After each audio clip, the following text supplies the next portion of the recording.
She refused to kiss me after what she had done, and somehow, that silent rejection hurt more than any harsh words ever could. I pulled away from her that night, initiated the divorce, and moved on without looking back. I never imagined that something so small, the lack of a kiss, could reveal everything I needed to understand. But it did. In that single moment, when I leaned in and she recoiled ever so slightly, something within me broke. That instinctive retreat spoke volumes, far louder than any fight or confession. But to truly understand, we have to go back, because that wasn't where our story began. Elise and I had been married for 7 years. She carried herself with a quiet grace, a calm presence that naturally drew people in. From the outside, we were admired, a couple that seemed to prove love could last. But appearances deceive, and I had been blind for far too long. The first signs were subtle, easy to overlook. She started taking her phone with her everywhere, even into the bathroom. It used to sit forgotten on the counter, but now it was always in her hand, the screen turned away, notifications silenced. Little by little, a distance grew between us, one I couldn't see but could feel. I dismissed it at first. We were both busy, our work pulling us in different directions. Maybe I was reading too much into it. Maybe I was just tired. But doubt has a way of creeping in without warning. It plants itself quietly, and once it's there, it grows fast. Then one night, she told me she had to work late. As a graphic designer, her hours were usually steady, rarely staying past early evening. But that night, she came home after midnight.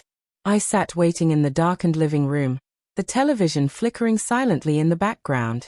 When she finally returned, she smelled faintly of something unfamiliar, an unfamiliar cologne and the sterile, harsh scent of cheap hotel soap.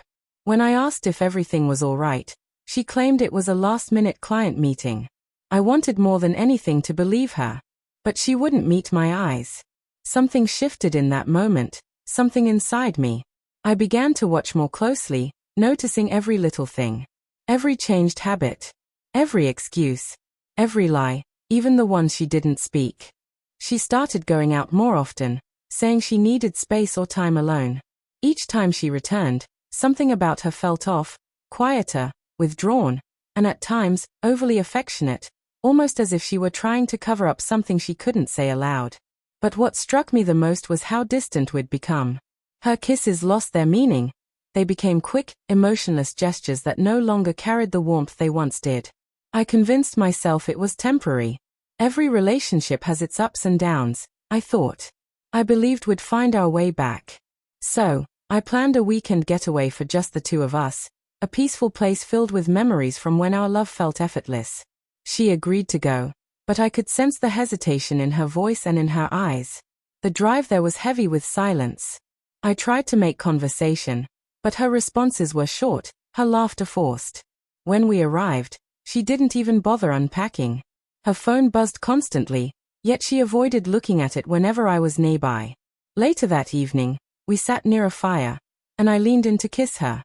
She flinched, not dramatically, just barely, but enough to make everything click into place. Her reaction was subtle, but it spoke volumes. Her body recoiled, as if my touch didn't belong. I pulled back and looked at her carefully. She avoided my eyes. "Is there someone else?" I asked. She said nothing. The fire crackled between us, but the silence roared louder. Without another word, I got up and went to bed alone. I stared at the ceiling all night, unable to sleep, numb from the weight of the truth. The next morning, she acted as if nothing had happened. I said little during the ride home. Once we arrived, I packed a small bag and took out a folder I had hidden away months earlier. Divorce papers, prepared for the moment I feared might come. I left quietly, without raising my voice or shedding a tear. I drove straight to my lawyer's office and filed the documents. That night, she called. I didn't answer. Over the next several days, she flooded my phone with messages, apologies, excuses, declarations that she still loved me, that it was all a mistake. But I knew better. A kiss should be sincere, a reflection of closeness and trust. When someone who once claimed to love you pulls away from that intimacy, it says more than words ever could. It reveals betrayal. She had broken what we had in secret, and then treated me like a stranger. I wouldn't chase someone who had already chosen someone else. I didn't walk away in rage. I walked away with certainty. I left because I finally understood my value. And I've never once looked back.